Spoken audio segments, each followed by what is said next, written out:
Decided to give our sofa a makeover. I added 2-inch foam to the seat cushions. I added batting to the back as well as to the pillows. Once I had did that, I decided that I wanted to change the look totally of the sofa.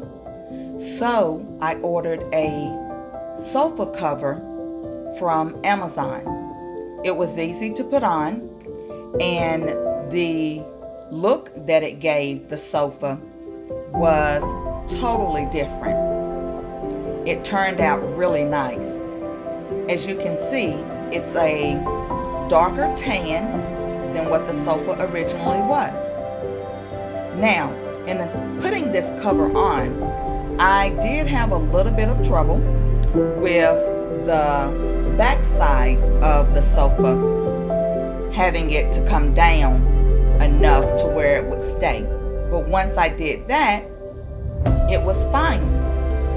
And I really